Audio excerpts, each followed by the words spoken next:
हां, माझा जन्म जरी यवतमाळ जिल्ह्यातला फाळेगाव इथला असला तरी पण माझं सगळं बालपण वयाच्या 33व्या वर्षापर्यंत गुलाबराव महाराज यांच्या गावात मी माधानलाच गेलो. तिथं बऱ्याच चांगल्या लोकांच्या सहवासात आलो मी. एका जागेवर कुठं थांबलोच नाही, सतत फिरत राहिलो. या गावून त्या गावाला, त्या गावून त्या गावाला. आमची बहिणीची बदली होत गेली तिथं आणि बऱ्याच चांगल्या लोकांचा सहवास भेटला. पण ते म्हणतात ना, नरमध्येच गोटा तो गोटाच राहतो. नरमध्ये खरं तर शिवलिंग आढळतात. माझ्यात काही तेवढा बदल झाला नाही असं मला तरी वाटते. आता अनायसे नर्मदेतला गोटा हा वाक्प्रचार आला, त्यामुळे आपण पहिल्यांदा नर्मदेची माहिती पाहू आणि मग पाहू पुढं काय आहे.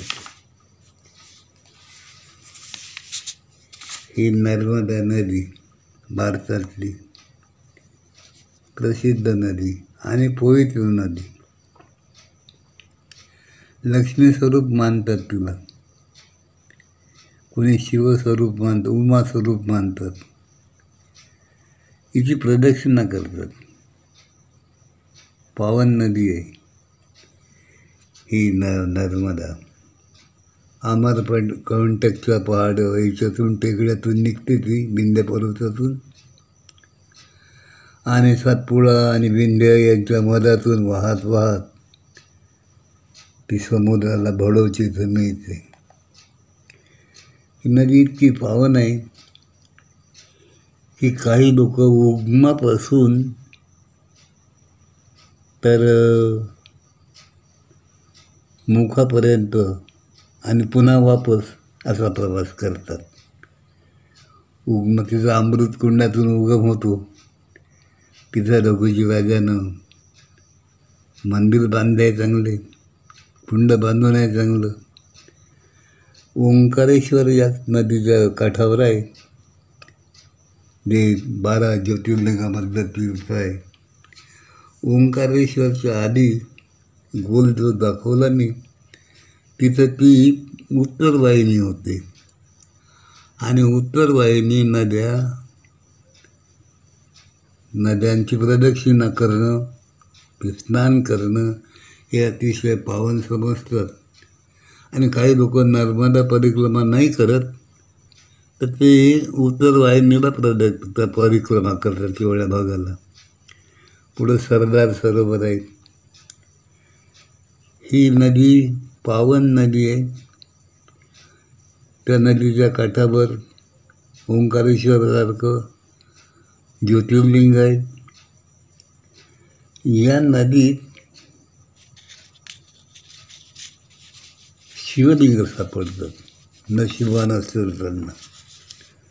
आणि त्या शिवलिंगाचे आकारही अलग अलग असतात. जबलपूरजवळ ती याच्यातून वाहते, संगमरवराच्या याच्यातून, काही संगमरवरी असे त्या नदीच्या प्रवाहाबरोबर जे वाहत येतात हे शिवलिंग स्वरूप असे गोटे असतात ते. आणि ते बरोबर त्यांना लिंगाचा आकार प्राप्त होतो. आणि ते ओंकारेश्वरला जर गेलं तर आपल्याला पाहायला मिळू शकतात. नर्मदेत शिवलिंग सापडतात. आणि माझ्या बाबतीत मी हा शब्द वापरला आहे कारण माझ्याही जीवनात अतिशय मोठे मोठे चांगले लोक आले, चांगल्या संस्था आल्या, चांगल्या व्यक्ती आल्या. 5वीपासून 10वीपर्यंत मी इथं शिकलो, अकोला जिल्ह्यातल्या राष्ट्रीय शाळेत, जिची स्थापना 1920 साली झाली. आमचे शाळेचा ड्रेस अकोल्यातल्या कोणत्याही माणसाला हा ड्रेस घालून मुलगा दिसला तर त्याच्याकडे आदरानं पाहिलं जाते. आदरानं, कारण या संस्कृताची इतिहास आहे. अशा चांगल्या चांगल्या ठिकाणी शिकलो मी, अशा चांगल्या चांगल्या लोकांच्या सहवासात आलो, पण म्हणावं तशी प्रगती करू शकलो नाही. मी माझं कुटुंब याच्या पुढं नाही गेलो.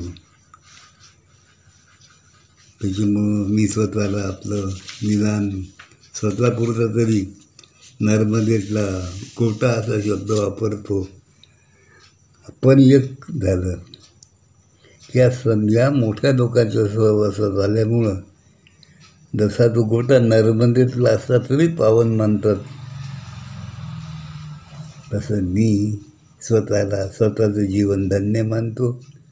खरंच चांगले चांगले लोक आले.